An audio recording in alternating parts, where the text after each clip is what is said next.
Sananga ezayo, dotonanga ezayo, nalingi yo na motema, salananga tinasuka, tindelanga banjelu, fungola lola na. Sokombo elonga, deuxième moto akangama, toujours na ba rimera ba dossier, orara dossier, Pasteur Moïse Mbiye na Eliane. Elonga baniata e bakangi akenda wapi na commissariat provincial ya la police, et pas général Kasumbu. La presse yaki kuna balandela makambo dossier floué en fin de compte lelo ya soit quand même libération. Kutu soki patika makambo ki journalisme, soki pendenge nini. Bon, il est aussi un évangéliste, mais lelo au moins il est obligé à l'ongwana on a kata silence pour expliquer na internet to ba Rolanda biso. Maintenant ngongo to koloba oyo. Boy bisa biso ba téléspectateurs, ba ndeko ba Rolanda biso partout na poto partout. Comment possible Olimbisa a barobenga biso mais entre-temps baroye bateke toda voilà. Si il y a Pasteur Moïse Mbiye na Eliane, ti sikonde to koloba boye. Affaire ça na niveau de justice na parquet, mais on a entendu que to zela ba fixer dossier pour qu'il y ait un tribunal. Mais entre-temps batu ba ko kangamaka. Lelo to repesa bien information nini. Lobby na butu bakangaki déjà ndeko oyo comme daye Joël comment il s'appelle Maître Joël. Voilà. Ndeko bakangaki lobby na kati ya adalaka na équipe ya kala ya bansi ya ancien collectif ya ba avocat ya Eliane Maître Joël Kitenge. Maître Joël Kitenge toyebi ba vidéo o etambolaki na ba réseaux sociaux. Maître Joël Kitenge a expliqué ba raison oyo etindaki ba quitter balongwa na équipe ya ba collectif ya ba avocat ya Eliane. Raison liboso alobi ba Eliane badali ba anarquer. Ils allaient réseau na bango ba fille musala na bango ya lara soki balingi mobali bas po ba soutirer mongo basalaka ba pratique wana. Il a témoigné même à citer le nom il y a sénateur José Makila atangi kombo ya India Force autobi ata communicateur ya PPRD atangi kombo ya Emmanuel Ramazani Shadari atangi kombo ya Général Kasungo oyo akotsaki ya bikada complicité na kata makambo wana mais et après avec ça la vidéo pour démentir mais c'est déjà trop tard parce que les loyo donc pesa longo ya mingi na justice congolaise surtout na ministre de la justice Célestin Tunda pour cybercriminalité ba infraction nango esi côté la carte justice donc ceux qui ont lobby makambo attention mais il est arrêté match comme il roi 1-1 Kotoyo avocat Eliane Bakangi Kotoyo équipe akala ya ba avocat ya Eliane Balongwaki Maître Joël Kitenge Baniati donc comme il roule 1-1 ceux qui doivent mettre au sala analyse mais je ne suis pas là na aucun na ba détail mais je ne suis pas encore là na expliquer bino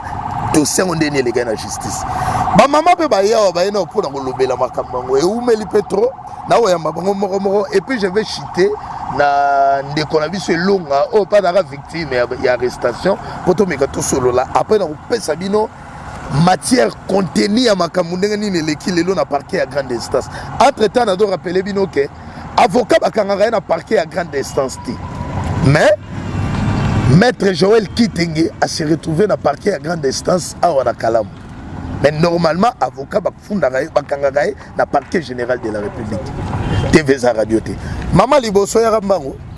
Klimango pe doro tala molili de comme kota. Il faut doya mbabino atanda mudamu po kitano. Moni ya na mbio dans le rôle la chair et dans la poto pe sa matière. Voilà. Dossier il y a nouana yotango yura ngo yambanga ngo na ondeni. Là-bas, merci beaucoup pour vous avoir vraiment connecté. Le seul lien, il y a vraiment la balle en ango. Là, comme moi, on aura ma boucle théâtre spectacle. Nous devons comment on a sur spectacle, tout le monde aura la personnel, il va donner au quota. Il y aura Razar, il y aura Esoba, et à côté ça, ça n'est pas incarné, on estime de l'équilibre. Très bien. Entre dossier de la justice. Entre dossier de la justice. Voilà. Bah, tu vas voir le scénario là-bas. Tant de bon tourner. Tu sais comme Moïse Mbiye a le beloté. On a peine à la rapporter. Moïse Mbiye pas les canaux. Presse après ta bis sur de réponses. À garder silence, à tourner car ba clip. Mais il y a des dossiers ça la pote de l'éco temps, de l'éco côté ça va tout bolo. Comme il y a qu'on a d'aller qu'on fait la l'aide à tourner ba clip à l'aide. Très bien. Vraiment ça fait très mal. Sigoyo Babi maître Joël Kitenge. Naïbi très bien. Nangongo toko loba oyo bakangi dans la parquet à grande instance. Selon l'information de balobi que maître Joël Kitenge asuka na ena GD. Donc ada avocat ada pe défenseur judiciaire ti. Poto ke kuna tozui ba Tony. Ou ezali sire. Yo yambia ngone nini na makambo ya Eliana Pasteur Moïse Mbi oh bango mbale bavandi kimia mais batu ba roni wa manga la place non. D'abord ça fait très mal et voilà pourquoi je dis que c'est vraiment théâtre, vrai scénario. N'habite réalisateur voilà on l'a félicité. Pour un scénario ne doit simba makasi. Comment fait-il que yo mutu odaka décide pas mo combattre avocat peut descendre procès au pénal monde entier mo bimba ba fanda balandela on batata mikolo ko sanga na moral la batu bo pour nini. Et puis gouvernement la biso non ba magistrat autant bi mo na avocat na habité nga pénal na domaine na biloté. Yo balandela té. Donc si mutaye ka défendre le moi je suis maître et ceux qui des barreaux de ma tête. Ah levez-vous. Na habité balandela ngoté. Moussa la bâtonnier national. Oh ba maman de barreau baba. Caméra. Non na habité balandela ngoté c'est bon ka lever bon ba yamba ka nyonso. Na pas te commis moi je veux dire que vraiment là par rapport à tout ce qu'il a dit. On en a rappelé ma vidéo ana. Dans la vidéo na. Par rapport à tout ce qu'il a dit na Eliane. Yo yamba ka ngoni. Est-ce qu'un avocat peut dévoiler cliente na eboye na ba média na ba réseau et puis ça fait très mal les réseaux sociaux au sali pe vidéo au sali pe koloba ah oh tu vois plus et puis tu dis que non il y a na moi équipe na bango basala ka boye za jeune na bango arnaquer na bango basala ka bango pour ba soutenir bango pe atangi ba comme autorité ya mboka na biso oyo ba kenda na sima mukongo ba loba que non nga pa yibanga mbombe pourquoi bokanga so Eliane ngoti très bien si c'était le cas oui Eliane il y a des autorités ya mboka na biso va variter bochap ba kenda ba loba que non nga pe ba yibanga mbongo mais pourquoi bakanga Eliane te pourquoi tu serais Eliane dans la biso ba live kuna na Instagram alors ça biso na dans la mutuka na kumba aza libre mais tandis qu'avocat na ministre oyo ata na président makala Eliane ti sikoyo asa ki barbara hein te on est comme théâtre on est dans la distraction ba tika biso bakanga na Eliane bazana Moïse Mbie na bon na mi ba ba tepso na scénario ba jouer to ba na sort na bango ba on ba tika la ba téléspectateur ba ba avocat na ba pour ça te Eliane nanu na yemo Moïse Mbie to mo na ba on na scène to ba suka na ba on fait na ba suka pour na rappeler na suki donc c'est la justice penza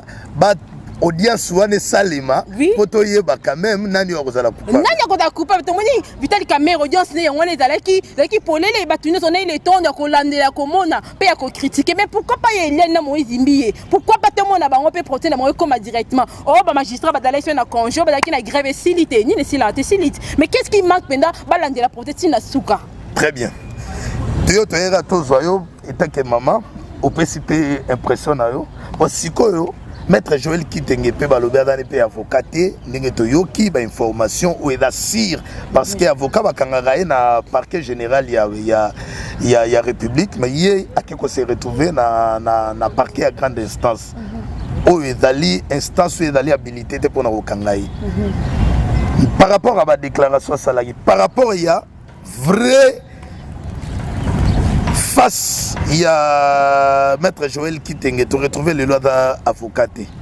mais na kata scénario il pas jouer rôle ya mangwao o memi yango ndenge nini d'abord justice n'habite sala musala nango batse place o esengeli afuta pena mbandona e mabena e pour enseigner pe bato batambola na ba titre lokuta badali pe ko zo espace na mboka o badali pe ko kumisa bango badali ko pesa bango pe bonheur ba méritant ngote ba biso peut-être ba licencié to fandi boton la misala te donc yo ko to legi no mettre ngal on legi mettre Joël Kitenge oui je suis licencié licencié dans la communication mais na cru jamais côté loko o eza ngaité donc vraiment ba PC ba bendonae akenda que président Makala akeka président Makala c'est plus facile. Merci beaucoup maman, merci vraiment Totondi Botondi. Maman, ba maman lelo ka bazawa, ba maman kaka lelo bazawa na ebisio ba dossier yo lelo yo population comme ça l'année mutu passe. Donc awa ko malora plateau spécial bo robete la biso solo Eliane. Maman kitawa. Mbote na yo maman. Mbote maman. Rapidement liboso caméra comme on a. Si ba tino mbote voilà ndanga kombola nga maman Charlène. Voilà, maman Charlène, dossier Eliane na Moïse Mbie mutu passe. Yebisa biso lelo yo toko lobawa yo masolo ngo ya bango ndenge ni. Dossier Eliane na Moïse Mbie et puis ça va tout merde parce que pour ça nako. Ba comment ça ba aventure. Très bien. Pour nga na mo les ba aventure, ba mbene Moïse Mbie ba yebani faut pas ça ba aventure na bango. Les ba aventure, ba comment ça ba aventure trop pour dossier il commence à se remarquer na matoyi.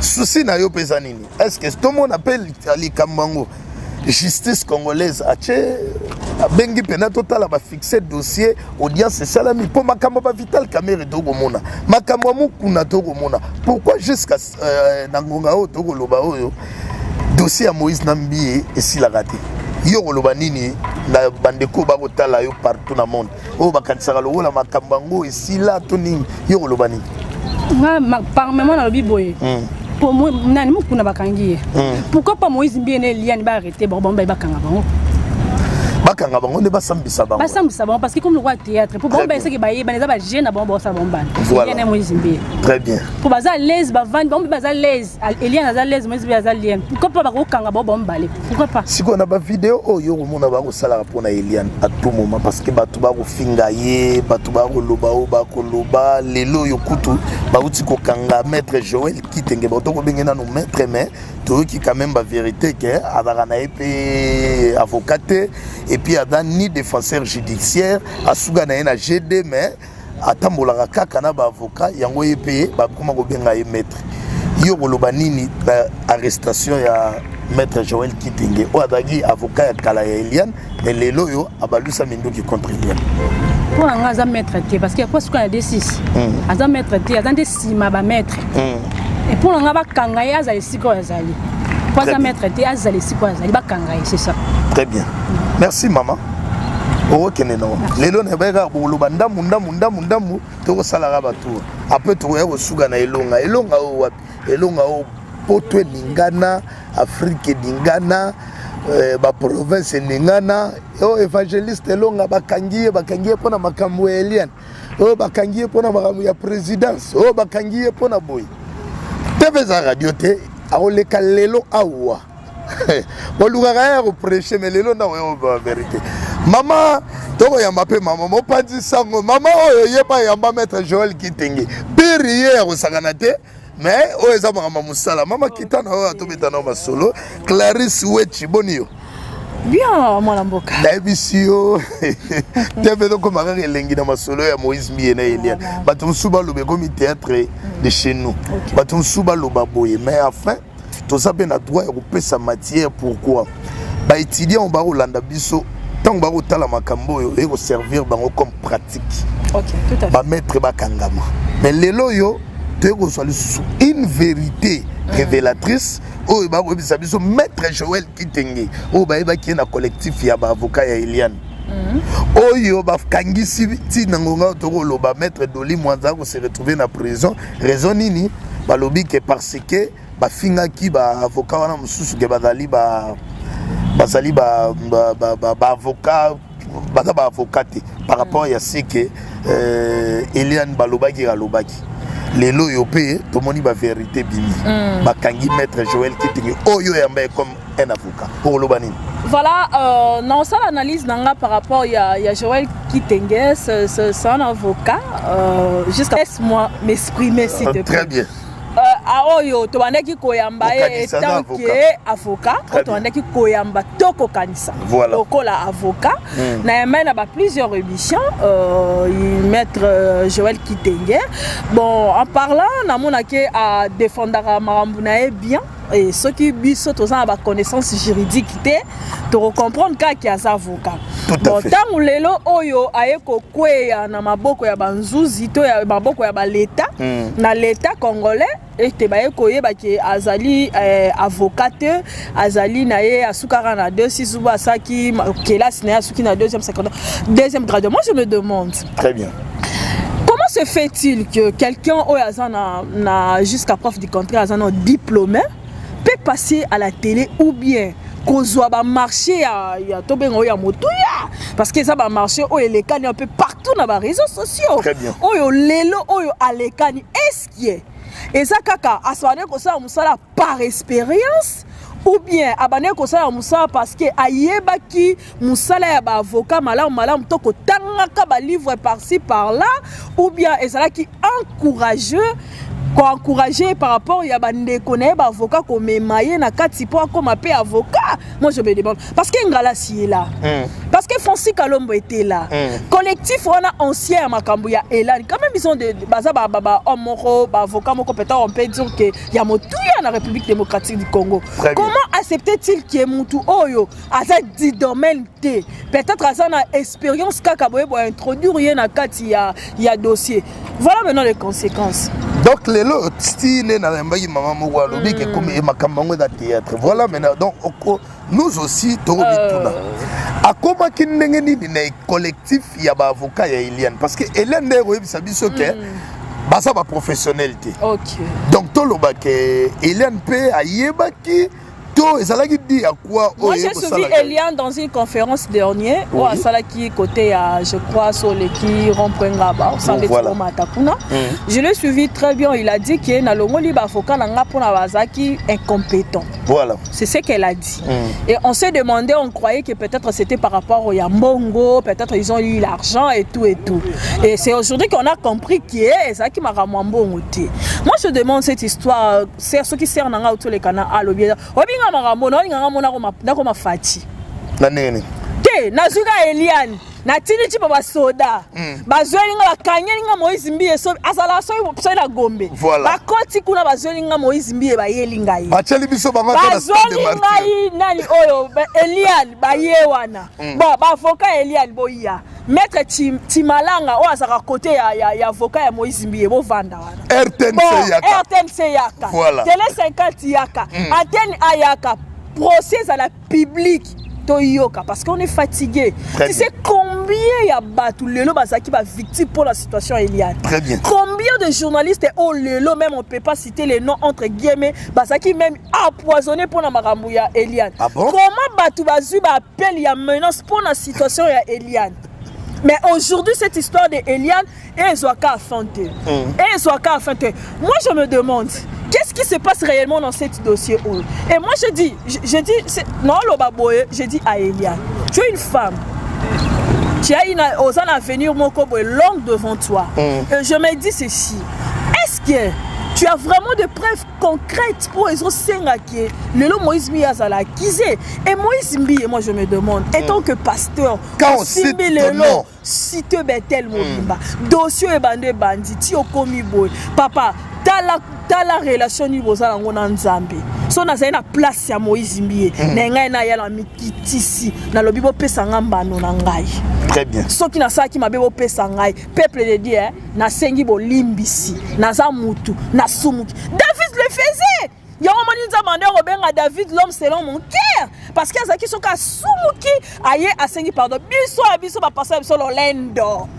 Attends, ça il m'a belle Olendo. Si go match en de komi ko kende koto mettre doli mwanza kanami koto susu tomoni diffamation papa Joël pour te rebenga soumettre tete nga to benge maître soki adagi licence. Moi je suis contre plus loin na ba étude na ye. Je suivi vidéo ana je suis contre maître Joël, je sais que c'est un maître to sola ana ye mais je suis contre pourquoi non, parce que monsieur Joël il faut préciser bien parce que je suis contre maître Joël pourquoi parce que maître Joël étant qu'un conseil il y a Tobeng parce que Tobeng a bon conseil. Oui, hein. oui.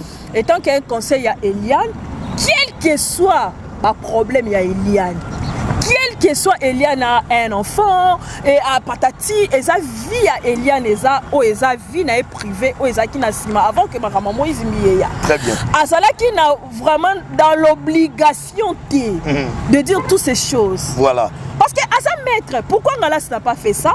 Pourquoi Francis Kalombo pas les kaki? Voilà. Galas pas les kaki. Mais pourquoi maître a plus loin? Je ne sais pas pourquoi. Est-ce que Bazan a un problème? Il y a Eliane précisément. Et par rapport à son arrestation, le Malobasouga que la justice fait. Par rapport à son arrestation, s'il y a eu diffamation ou bien qu'on touche vie privée à mon que la justice fasse son travail. Conseiller que la justice soit faite. Justice est ça. Nango caméra yana olia vungule. Mukuna yana zolia vungule. Doli pe azaki ancien collectif ou atikala qui azolia pe vungule. Ce qui est par olia vungule que la justice soit faite. Babi état de droit hier justice congolaise et combien de merci Nayo maman. Qu'est-ce qu'on va faire? Mais Eliane, moi je te demande, Yaya, toi là, vraiment, ton problème c'est un chaos. Très bien. Merci. Berato, merci beaucoup, maman. Ma solo est belé. Ma solo est belé. Évangéliste, Motonan Zambé. Adabe journaliste. Pour maman ou toi les gars, adabe journaliste.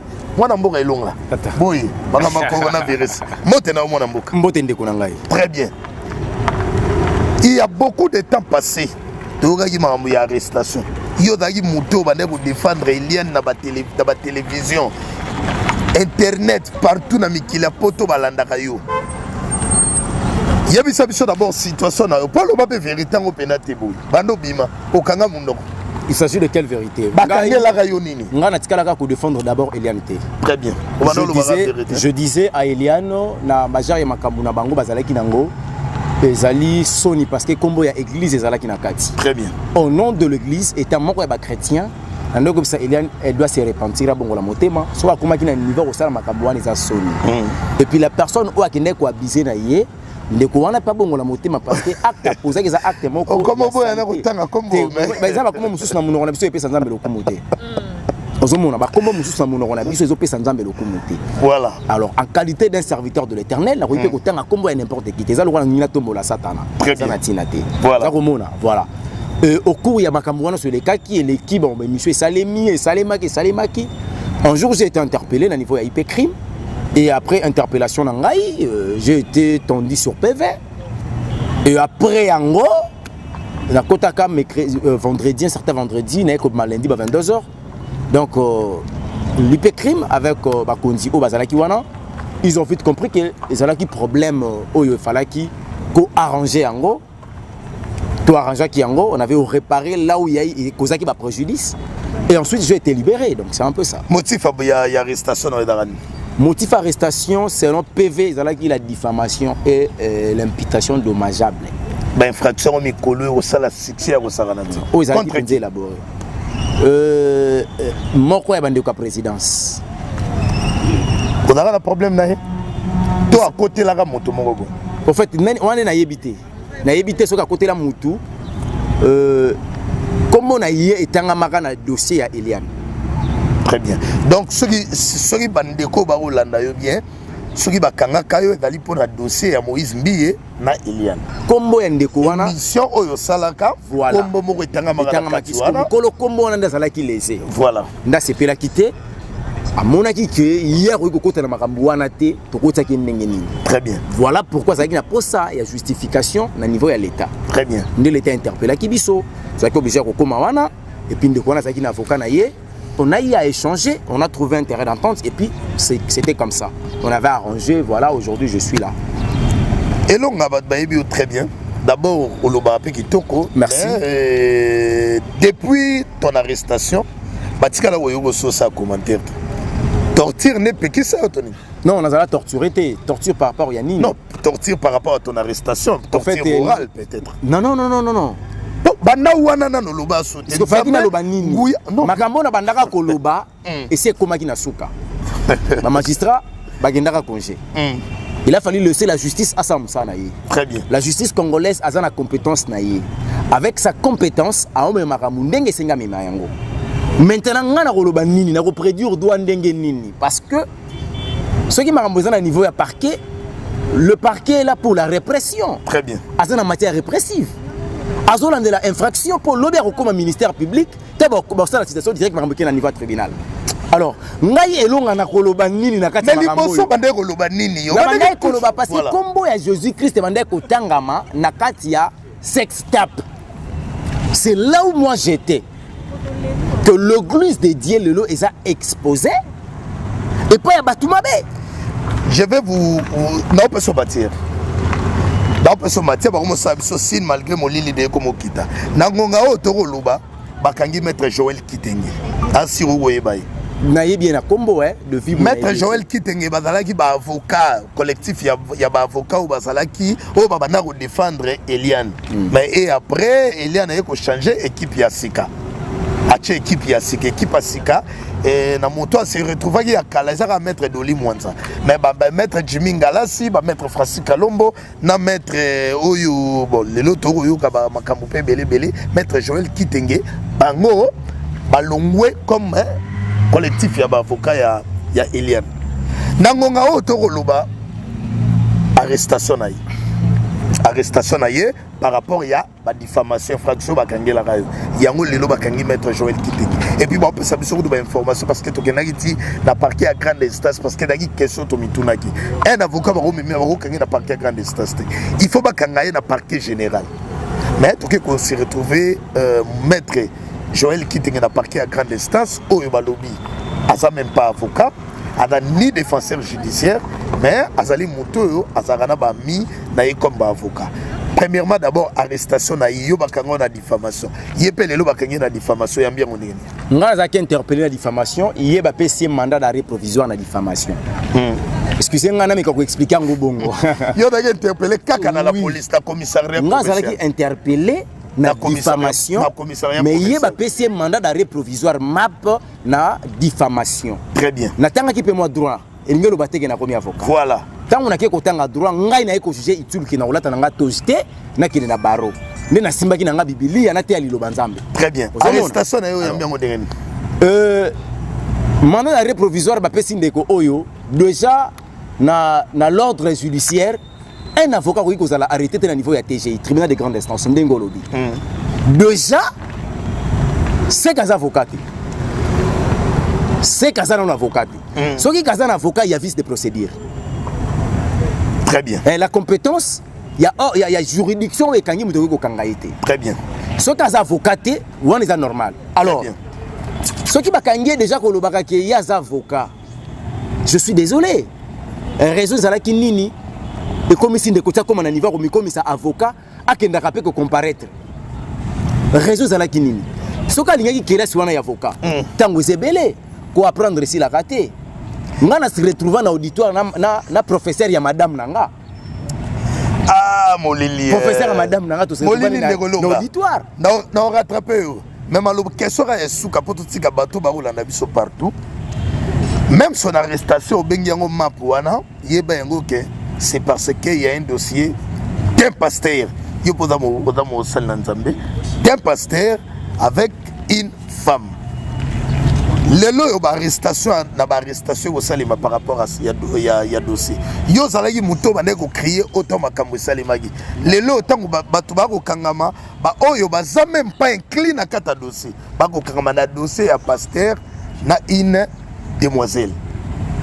Étant que pasteur, étant que yo pose d'aller évangéliste, je crois qu'il y a un autre chité. Ngana oloba boye, bandeko bazo kangama kapona dossier ba pasteur, souka nango pasteur a okangama. Éternel Dieu atika la juste. Prophétie. Na lobi na yo, il y a aucune personne qui sera épargnée na mabena ye. Ceux qui kutu ba ange, ba bebisa ki likolo n'est pas nzamba nzamba rejeta bango sur la terre. Soko fungoli Ézéchiel chapitre 3 verset 20, Bible est claire. Un homme juste sera remis qu'on détourner la carte de justice dans nzamba les pièges. Très bien. Malobasuka. Malobasuka izaraki. Bandeko bazokanga batu d'une manière. To bazokangisa batu parce qu'il faut ka kokangisa batika. Bandeko bayebi ke bazana kata mbeba ba réparer. Toza batu nous sommes des humains. Très bien. Pour occuper kokwe na mbeba arranger. Qu'est-ce qui manque? Omoni ngalo baka pété mapeka auto tikela ba soda ba pulusu mapinga ikolo bala tele ngo pété batote évangéliste elonga na osongela yo tika biso bunda lelo po molile ko moko likamute ngana osenga nzama pambola yo tozana na likamute zoko bunda bakangi avec mukuna azana mandat d'arrêt provisoire wana to sa de mission spéciale lobby déjà te promettre bana poto partout bo la biso mission spéciale et puis ba visiter to so lango TV za radio te na komi na suka bolandi kaka ba analyse bande konde balekaki nangongo to koloba maître Joël Kitenge aux arrêts na parquet à grande instance et puis toko ebisa bino ke selon la source azali avocat azali ni défenseur judiciaire azali ami avocat maître Joël Kitenge oyo toyebaki na mambo ya vidéo ya Eliane dossier à suivre mais toko c'est la tribunal a fixé. Merci.